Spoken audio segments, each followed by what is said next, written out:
শ্রী শ্রী জন্মাষ্টমী উদযাপন পরিষদ বাংলাদেশ হাটহাজারী উপজেলা শাখা 2026-2028 কার্যকরী পরিষদের অভিষেক অনুষ্ঠান হাটহাজারী বাজারের শ্রী শ্রী সীতাকালী মায়ের কেন্দ্রীয় মন্দির প্রাঙ্গণত অনুষ্ঠিত হই।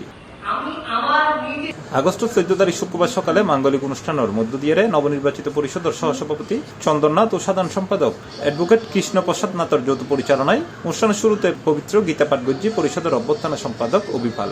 এছাড়া আশীর্বাদক ও মঙ্গল প্রদীপ প্রজ্বলন গজ্জি শ্রী শ্রী পুণ্ডরিক ধামর সাধারণ সম্পাদক শ্রী মদচ্যুত ভক্তবৎসল দাস ব্রহ্মচারী। শ্রী জন্মাষ্টমী উদযাপন পরিষদ আমার একটা প্রাণপ্রিয় সংগঠন বলতে পারি আমি। এই সংগঠনের শুধু কার্যক্রম বছরে একবার।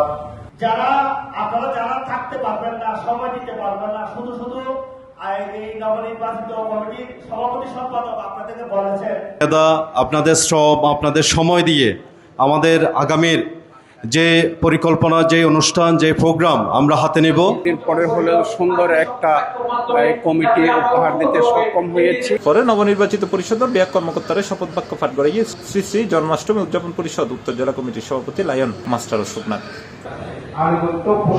হাটহাজারীর মাটিতে উত্তর জেলা থেকে আমরা বুক চিতিয়ে রক্ত দিয়েছি। আমরা এখানে মানবতার সভায় বিভিন্ন শব্দের জন্মাষ্টমী নিয়ে পড়ে থাকিনি। শ্রী শ্রী জন্মাষ্টমীর র্যালির আয়োজন প্রতি বছর আমরা হাটহাজারী থেকে করি। শ্রী শ্রী জন্মাষ্টমী উদযাপন পরিষদ আজকের এই কমিটির মধ্যে যারা এসেছেন তাদেরকে শুভেচ্ছা এবং শাখার শুভ অভিষেক অনুষ্ঠানের সম্মানিত অতিথি পরিষদের সভাপতি টিটু তালুকদারের সভাপতিত্বে প্রধান অতিথি হিসেবে বক্তব্য রেখে জেলা কমিটির সভাপতি লায়ন মাস্টার অশোকনাথ ও জেলা কমিটির সাধারণ সম্পাদক রোটারিয়ান জুয়েল চক্রবর্তী। এই সময় আরো বক্তব্য রেখে নবনির্বাচিত পরিষদের প্রধান উপদেষ্টা লিটন মহাজন, প্রধান পৃষ্ঠপোষক আশিসতে কল্যাণ পাল, সহসভাপতি সাংবাদিক বাবলু দাস, তপন পাল সহ আরো ভর্তি। সভাত বক্তব্যে সেপ্টেম্বর 7 তারিখ শ্রীকৃষ্ণ শুভ আবির্ভাব তিথি উপলক্ষে আয়োজিত বর্ণাঢ্য শোভাযাত্রা ও রেলি আয়োজনের ব্যাপারে সার্বিক দিক নির্দেশনা প্রদান করে। সেপ্টেম্বর আমাদের ভগবান শ্রীকৃষ্ণের জন্মতিথি উপলক্ষে আমাদের বিভিন্ন অনুষ্ঠান মানা হয়েছে। মঞ্চের আসনগুলোতে আমি কথাগুলো বলার একটি কারণ, আজকে যারা এখানে আর্থিকভাবে দুর্বল তাহলে তারা শ্রম দিবেন, আর যারা আর্থিকভাবে আমাদেরকে যে কোনো সময় যে কোনো নির্দেশনা যখন দিবেন আমরা চেষ্টা করব।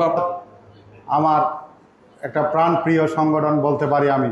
শুভ অভিষেক অনুষ্ঠানে যে সকল নেতৃবৃন্দ আজকে অভিষিক্ত হয়েছেন